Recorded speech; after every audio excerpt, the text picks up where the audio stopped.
a dados e mass of excluídos. disenfranchised Em meio and aos excluded seus people. escombros Amidst surgem the wreck, aventureiros de far-right extrema-direita que adventures negam a emerge who política deny e vendem politics and soluções sell tão solutions fáceis that are quanto easy equivocadas. as they are wrong. Muitos Many have fallen to the temptation of replacing failed neoliberalism with primitive, conservative, and authoritarian nationalism.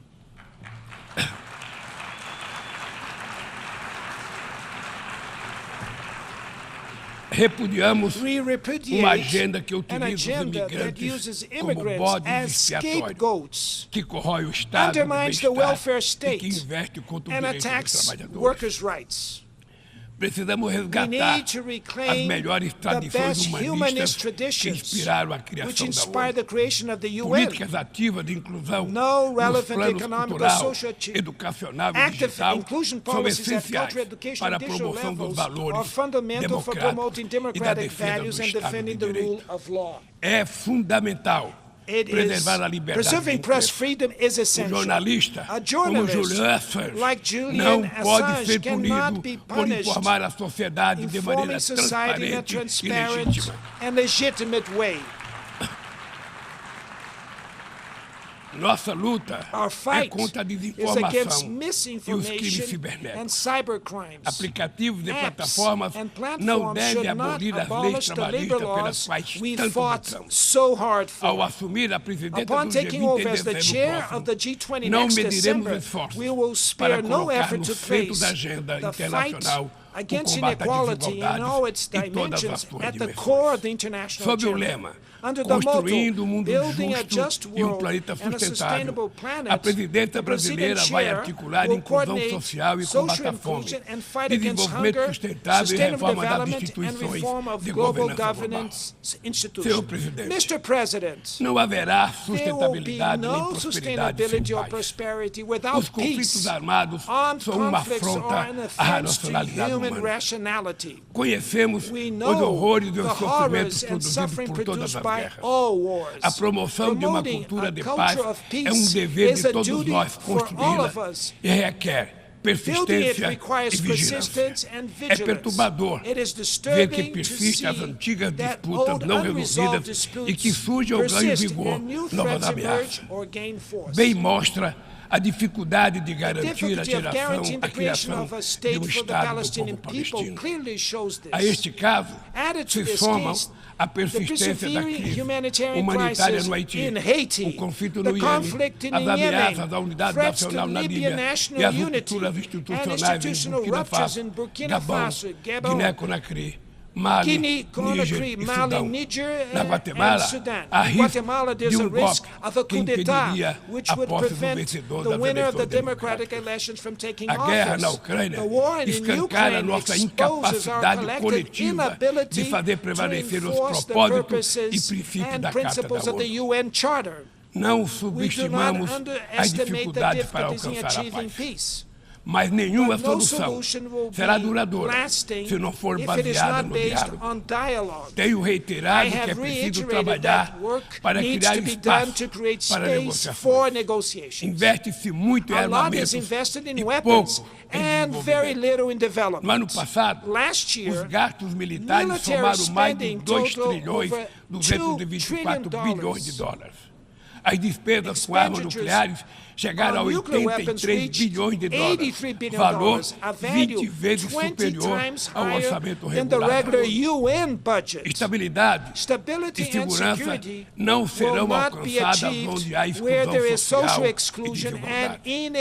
A ONU nasceu para ser a casa do entendimento e do diálogo. A comunidade internacional precisa escolher. De um lado, está a ampliação dos conflitos, o aprofundamento das desigualdades e a erosão do Estado de Direito. Do outro, a renovação das instituições multilaterais dedicadas à promoção da paz. As sanções unilaterais causam grande prejuízo à população dos países afetados. Além de não alcançarem seus alegados objetivos, dificultam os processos de mediação, prevenção e resolução pacífica de conflitos. O Brasil seguirá denunciando medidas tomadas sem amparo na Carta da ONU, como o embargo econômico e financeiro imposto a Cuba e a tentativa de classificar esse país como Estado patrocinador do terrorismo.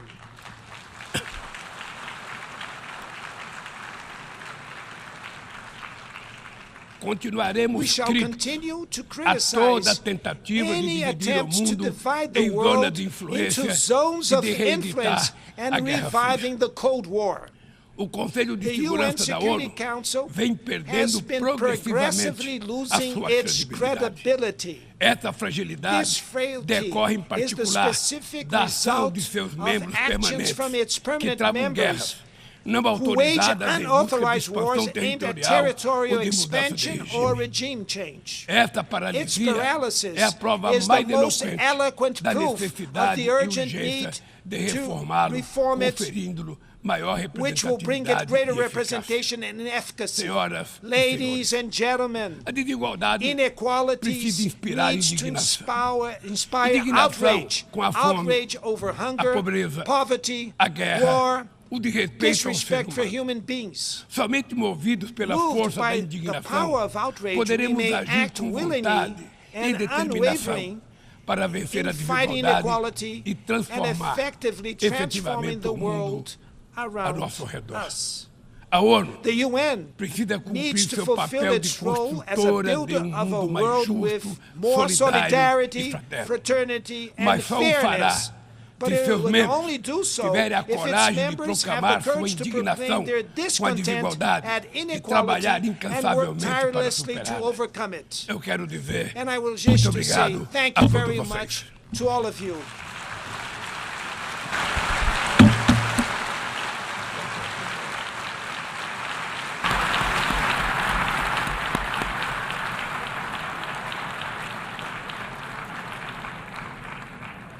On behalf of the Assembly, I wish to thank the President of the Federative Republic of Brazil for the statement just made, and I request protocol to escort His Excellency.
Yes? Yes.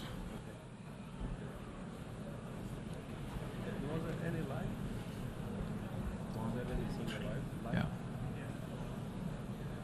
The Assembly will hear an address from His Excellency Joseph R. Biden, Jr., President of the United States. I request protocol to escort His Excellency.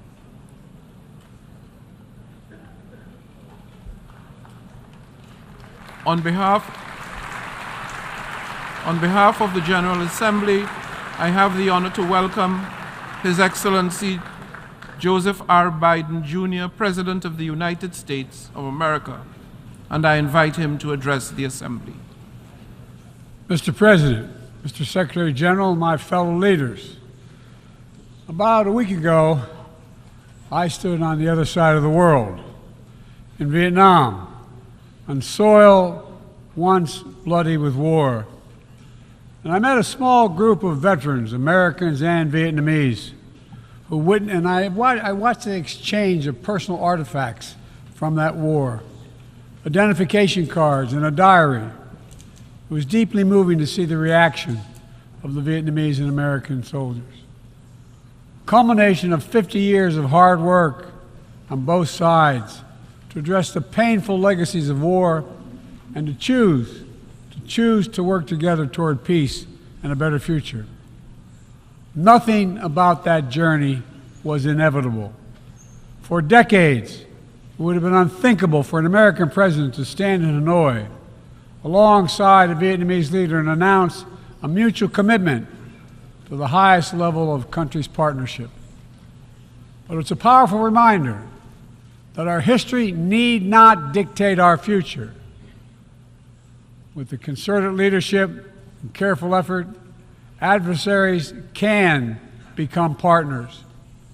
Overwhelming challenges can be resolved, and deep wounds can heal. So let us never forget that. When we choose to stand together and recognize the common hopes that bind all humanity, we hold our hands the power to bend that arc of history. My fellow leaders, we gather once more at an inflection point in world history, with the eyes of the world upon all of you, all of us.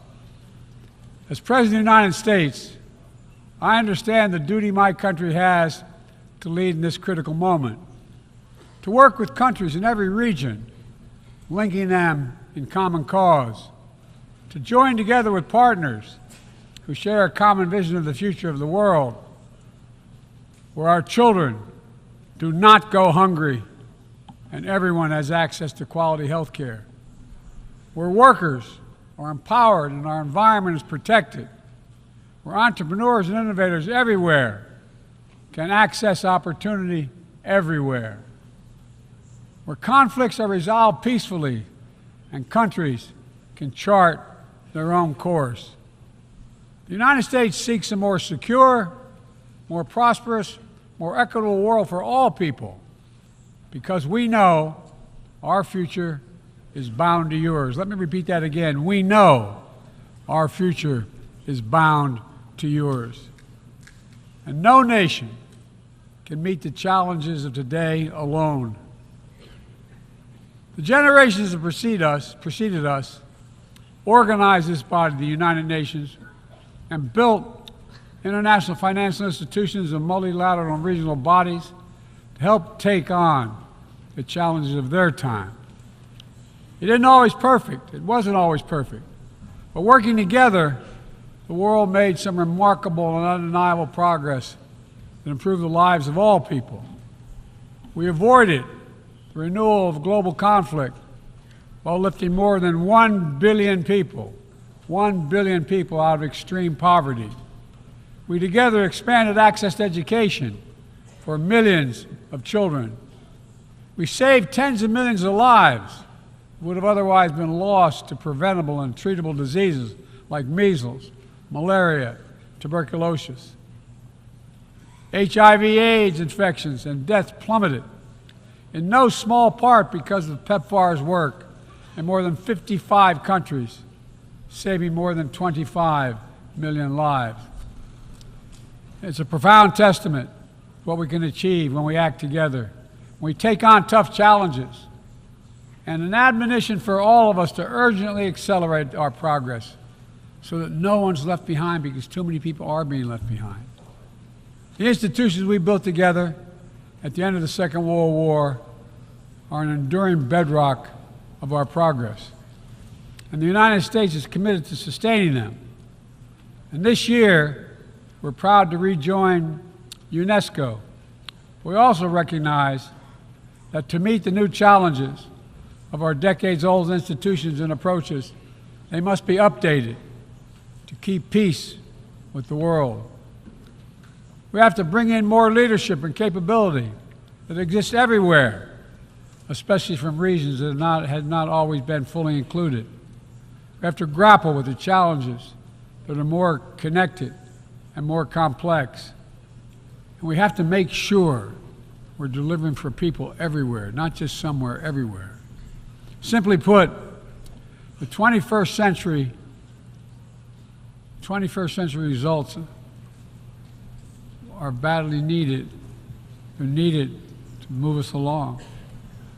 That starts with the United Nations, starts right here in this room. In my address to this body last year, I announced the United States will support expanding the Security Council, increasing the number of permanent and non-permanent members. The United States has undertaken serious consultation with many member states and will continue to do our part to push more reform efforts forward, look for points of common ground, and make progress in the year ahead. We need to be able to break the gridlock that too often stymies progress and blocks consensus on the Council. We need more voices, more perspectives at the table. The United Nations must continue to preserve peace, prevent conflict, and alleviate human suffering. And we embrace nations stepping up to lead in new ways and to seek new breakthroughs on hard issues. For example, on Haiti, the Caribbean community is facilitating a dialogue among Haitian society. I thank President Ruto of Kenya, I thank him for his willingness to serve as the lead nation of a UN-backed security support mission. I call on the Security Council to authorize this mission now. The people of Haiti cannot wait much longer. The United States is working across the board to make global institutions more responsive, more effective, and more inclusive. For example, we've taken significant steps to reform and scale up the World Bank, expanding its financing to low and middle-income countries so it can help boost progress toward meeting the Sustainable Development Goals and better address interconnected challenges like climate change and fragility. Under the new president of the World Bank, change is already taking root. Last month, I asked the United States Congress for additional funds to expand World Bank financing by $25 billion. And at the G20, we rallied the major economies of the world to mobilize even more funding. Collectively, we can deliver a transformational boost to World Bank lending. And because the multilateral development banks are among the best tools we have for mobilizing transparent, high-quality investment in developing countries, reforming these institutions can be a game changer. Similarly, we proposed making sure developing countries have a strong voice and representation at the International Monetary Fund. We're going to continue our efforts to reform the World Trade Organization, preserve competition, openness, transparency, and the rule of law, while at the same time equipping it to better tackle modern-day imperatives like driving the clean energy transition, protecting workers, promoting inclusive and sustainable growth.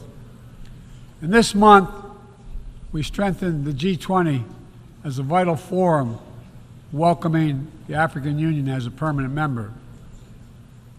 By upgrading and strengthening our institutions, that's only half of the picture. We must also forge new partnerships, confront new challenges. Emerging technologies such as artificial intelligence hold both enormous potential and enormous peril. We need to be sure they are used as tools of opportunity, not as weapons of oppression. Together with leaders around the world, the United States is working to strengthen rules and policies so AI technologies are safe before they're released to the public. To make sure we govern this technology, not the other way around, having it govern us. And I'm committed to working through this institution and other international bodies and directly with leaders around the world, including our competitors, to ensure we harness the power of artificial intelligence for good while protecting our citizens from its most profound risk. It's going to take all of us I've been working on this for a while, as many of you have. It's going to take all of us to get this right. In every region of the world, the United States is mobilizing strong alliances, versatile partnerships, common purpose, collective action to bring new approaches to our shared challenges. Here in the Western Hemisphere, we united 21 nations in support of the Los Angeles Declaration on Migration and Protection, launching a region-wide approach to a region-wide challenge to better uphold laws and protect the rights of migrants. In the Indo-Pacific, we've elevated our Quad partnership with India, Japan, and Australia to deliver concrete progress for the people of the region on everything from vaccines to maritime security. Just yesterday, after 2 consultations in diplomacy, the United States brought together dozens of nations across 4 continents to establish a new partnership for Atlantic cooperation so that the coastal Atlantic countries can better cooperate on science, technology, environmental protection, and sustainable economic development. We brought together nearly 100 countries in a global coalition to counter fentanyl and synthetic drugs to reduce the human cost of this affliction, and it is real. And as the nature of the terrorist threats evolve and the geography expands to new places, we're working with our partners to bring capabilities to bear to disrupt plotting, degrade networks, and protect all of our people. Additionally, we convened the Summit for Democracy to strengthen democratic institutions, root out corruption, and reject political violence. And in this moment where democratically elected governments have been toppled in quick succession in West and Central Africa, we're reminded that this work is as urgent and important as ever. We stand with the African Union and ECOWAS and other regional bodies to support constitutional rule. We will not retreat from the values that make us strong. We will defend democracy, our best tool to meet the challenges we face around the world. And we're working to show how democracy can deliver in ways that matter to people's lives. The Partnership for Global Infrastructure and Investment addresses the enormous need and opportunity for infrastructure investment in low and middle income countries, particularly in Africa, Latin America, and Southeast Asia. Through strategic, targeted public investments, we can unlock enormous amounts of private sector financing. The G7 has pledged to work with parties to collectively mobilize $600 billion in infrastructure financing by 2027. The United States has already mobilized more than $30 billion to date. We're creating a race to the top with projects that have high standards for workers, the environment, and intellectual property while avoiding the trap of unsustainable debt. We're focusing on economic corridors that will maximize the impact of our collective investment and deliver consequential results across multiple countries and multiple sectors. For example, the Libido Corridor will extend across Africa from the western port of Angola to the DRC to Zambia, boosting regional connectivity and strengthening commerce and food security in Africa. Similarly, the groundbreaking effort we announced at the G20 to connect India to Europe through the UAE, Saudi Arabia, Jordan, and Israel will spur opportunities and investment across 2 continents. This is part of our effort to build a more sustainable, integrated Middle East. It demonstrates how Israel's greater normalization and economic connection with its neighbors is delivering positive and practical impacts, even as we continue to work tirelessly to support a just and lasting peace between the Israelis and Palestinians, 2 states for 2 people. Now, let me be clear. None of these partnerships are about containing any country. They're about a positive vision for our shared future. When it comes to China, I want to be clear and consistent. We seek to responsibly manage the competition between our countries so it does not tip into conflict. I've said we are for de-risking, not decoupling with China. We will push back on aggression and intimidation and defend the rules of the road, from freedom of navigation to overflight to level economic playing field that have helped safeguard security and prosperity for decades. But we also stand ready to work together with China on issues where progress hinges on our common efforts. Nowhere is that more critical than accelerating the climate crisis, than the accelerating climate crisis. We see it everywhere. Record-breaking heat waves in the United States and China, wildfires ravaging North America and Southern Europe, a fifth year of drought in the Horn of Africa, tragic flooding in Libya. My heart goes out to the people of Libya. That's killed thousands of people. Together, these snapshots tell an urgent story of what awaits us if we fail to reduce our dependence on fossil fuels and begin to climate-proof the world. For one day, my administration, the United States, has treated this crisis as an existential threat from the moment we took office, not only for us, but for all of humanity.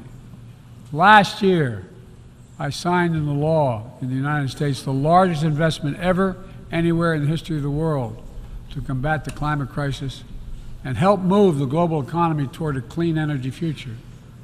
We're also working with the Congress to quadruple our climate financing, to help developing countries reach their climate goals and adapt to climate impacts. And this year, the world's on track to meet the climate finance pledge that made under the Paris Agreement, $100 billion to raise collectively. But we need more investment from public and private sector alike, especially in places that have contributed so little to global emissions, but face some of the worst effects of climate change, like the Pacific Islands. The United States is working directly with the Pacific Island Forum to help these nations adapt, build resilience to the climate impacts, even as we lead the effort to build innovative new partnerships that attack the global challenges from all sides. From the First Movers Coalition, which is mobilizing billions of private sector community and the private sector commitments, to creating a market demand for green products in carbon-intense sectors like concrete, shipping, aviation, and trucking, to the Agricultural Innovation Mission for Climate, which is bringing farmers into the climate solution and making our food supply more resilient to climate shocks, and the Global Methane Pledge, now endorsed by more than 150 countries, which expands our focus beyond our carbon emission targets to reduce the potential greenhouse gases in our atmosphere by 30% in this decade. It's all within our capacity.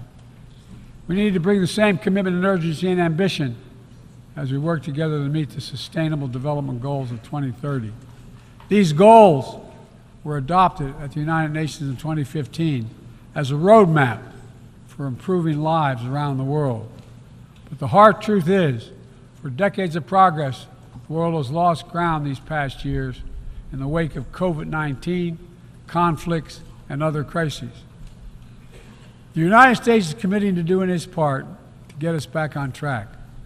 All told, in the first 2 years of my administration, the United States has invested more than $100 billion to drive development progress in bolstering food security, expanding access to education worldwide, strengthening healthcare systems, and fighting disease. And we've helped mobilize billions more in the private sector investments. But to accelerate our forward progress on the Sustainable Development Goals, we all have to do more. We need to build new partnerships that change the way we tackle this challenge, to unlock trillions of additional financing for development, drawing on all sources. We need to fill the gaps and address the failures of our existing system exposed by the pandemic. We need to ensure that women and girls benefit fully from our progress. We must also do more to grapple with the debt that holds back so many low and middle-income countries. When nations are forced to service unsustainable debt payments over the needs of their own people, it makes it harder for them to invest in their own futures. And as we work together to recover from global shocks The United States will also continue to be the largest single country donor of humanitarian assistance at this moment of unparalleled need in the world. Folks, cooperation, partnership, these are the keys to progress and the challenges that affect us all, and the baseline for responsible global leadership. We don't need to agree on everything to keep moving forward on issues like arms control, a cornerstone of international security. After more than 50 years of progress under the Non-Proliferation Treaty, Russia is shredding long-standing arms control agreements, including announcing the suspension of the New START and withdrawing from the Conventional Forces in Europe Treaty. I view it as irresponsible and makes the entire world less safe. The United States is going to continue to pursue good faith efforts to reduce the threat of weapons of mass destruction and lead by example, no matter what else is happening in the world. This year, we safely destroyed at least the last chemical munitions in the U.S. stockpile, fulfilling our commitment toward a world free of chemical weapons. And we condemn the DPRK's continued violation of UN Security Council resolutions, but we are committed to diplomacy that will bring about the denuclearization of the Korean Peninsula. We're working with our partners to address Iran's destabilizing activities that threaten regional and global security, and remain steadfast in our commitment that Iran must never acquire a nuclear weapon. Now, even as we evolve our institutions and drive creative new partnerships, let me be clear. Certain principles of our international system are sacrosanct. Sovereignty, territorial integrity, human rights. These are the core tenets of the UN Charter, the pillars for peaceful relations among nations, without which we cannot achieve any of our goals. That has not changed, and that must not change. Yet, for the second year in a row, this gathering, dedicated to peaceful resolution of conflicts, is darkened by the shadow of war. An illegal war of conquest brought without provocation by Russia against its neighbor Ukraine. Like every nation in the world, the United States wants this war to end. No nation wants this war to end more than Ukraine. And we strongly support Ukraine in its efforts to bring about a diplomatic resolution that delivers just and lasting peace. But Russia alone bears responsibility for this war. Russia alone has the power to end this war immediately. And it's Russia alone that stands in the way of peace, because Russia's price for peace is Ukraine's capitulation, Ukraine's territory, and Ukraine's children. Russia believes that the world will grow weary and allow it to brutalize Ukraine without consequence.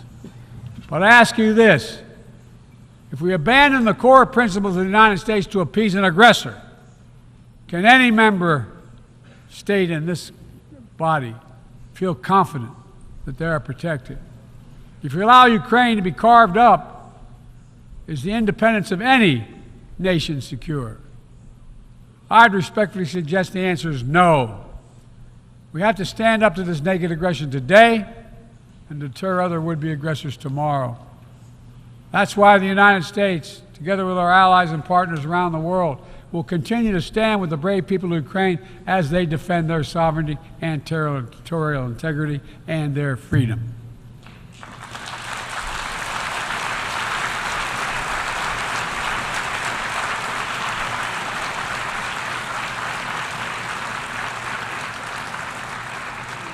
It's not only an investment in Ukraine's future, but in the future of every country that seeks a world governed by basic rules that apply equally to all nations and uphold the rights of every nation, no matter how big or small. Sovereignty, territorial integrity, they are the fixed foundations of this noble body. And universal human rights is its North Star. We cannot sacrifice either. 75 years ago, the Universal Declaration of Human Rights captured a remarkable act of collective hope I say that again, collective hope, drafted by a committee representing different regions, faiths, philosophies, and adopted by the entire General Assembly. The rights contained in the Declaration are elemental and enduring. And while we still struggle to uphold equal and inalienable rights of all, they remain ever steady and ever true. We cannot turn away from abuses, whether in Xinjiang, Tehran, Darfur, or anywhere else. We have to continue working to ensure that women and girls enjoy equal rights and equal participation in their societies. That indigenous groups, racial, ethnic, religious minorities, people with disabilities do not have their potential stifled by systemic discrimination.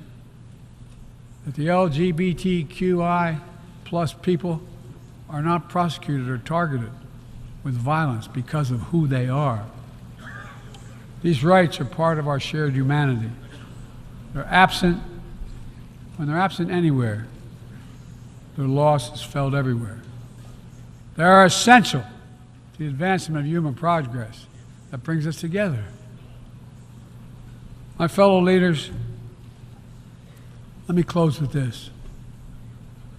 At this inflection point in history, we're going to be judged by whether or not we live up to the promises we made to ourselves, to each other, to the most vulnerable, and to all those who will inherit the world we create, because that's what we're doing. Will we find within ourselves the courage to do what must be done, to preserve the planet, to protect human dignity, to provide opportunity for people everywhere, and to defend the tenets of the United Nations? There can only be one answer to that question. We must, and we will. The road ahead is long and difficult, but if we persevere and prevail, if we keep the faith in ourselves and show what's possible, let's do this work together. Let's deliver progress for everyone.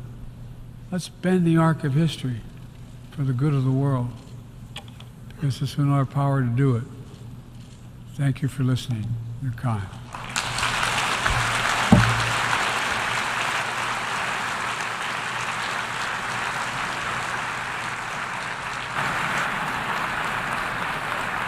On behalf of the Assembly, I wish to thank the President of the United States of America for the statement just made, and I request protocol to escort His Excellency. May I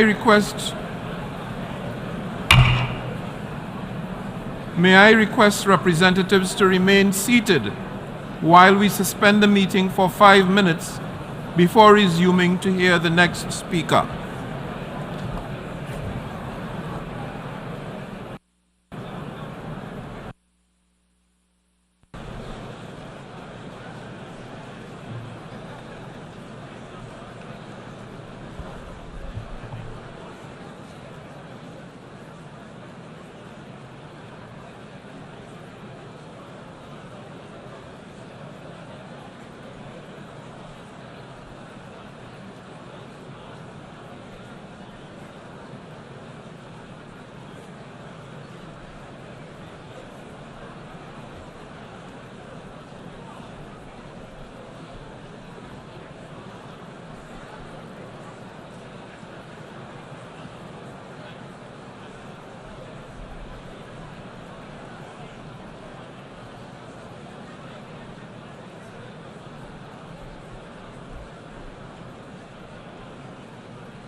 meeting is resumed and we go to next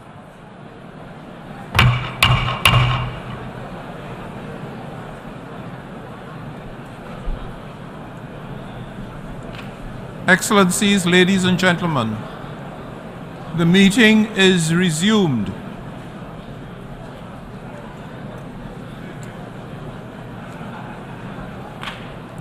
The Assembly will hear an address by His Excellency Gustavo Petro Urrego, President of the Republic of Colombia. I request protocol to escort His Excellency.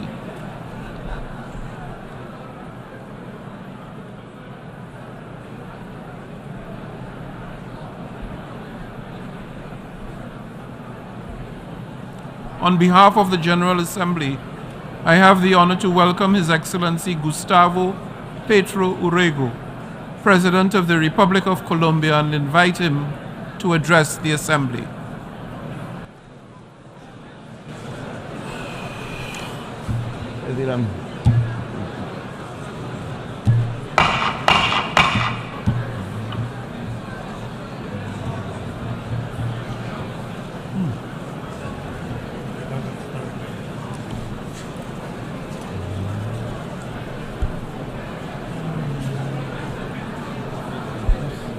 Extraordinary.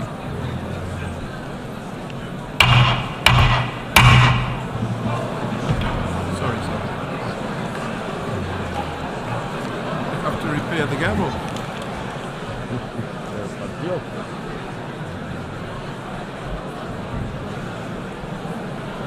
This is extraordinary. Excellencies, ladies and gentlemen,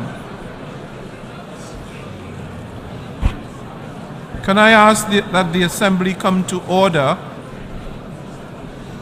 to receive the statement of His Excellency Gustavo Petro Urrego, President of the Republic of Colombia. Thank you. Gracias, Antonio. Thank you. Antonio, Dennis, mi esposa Verónica y Antonella, mi hija menor, aquí presentes. And my youngest daughter Veronica here. Pasé por Santiago de Chile hace una semana, desde ahí viene mi viaje para conmemorar los 50 años de un golpe brutal, homicida, sanguinario contra el presidente Salvador Allende. Luego llegué a mi país, un barrio popular de Medellín, donde antes la mafia seducía a jóvenes para entregarles la posibilidad de aprender programación de computadores. Luego llegué a La Habana, país injustamente bloqueado, al que un presidente de mi país sugirió y lo logró que se le incluyera en la lista de países terroristas solo porque había ayudado a hacer la paz en Colombia. Y ahora vengo aquí, compañeras y compañeros, a leer este discurso. En este año que ha pasado desde el último discurso que di en Naciones Unidas, no hemos visto sino profundizar lo que los ricos reunidos en Davos llamaron la policrisis. La guerra sigue. El hambre continúa. La recesión aumenta y la crisis climática ha mostrado sus dientes como nunca, llevándose decenas de miles de vidas y calentando las tierras y los mares como nunca. Ha sido un año en que la humanidad ha perdido y ha avanzado sin titubeos los tiempos de la extinción. Todas estas crisis son en realidad una, la crisis de la vida. Pareciera que la dirigencia mundial se hubiera enemistado con la vida. La crisis de la vida se expresa en un indicador aterrador.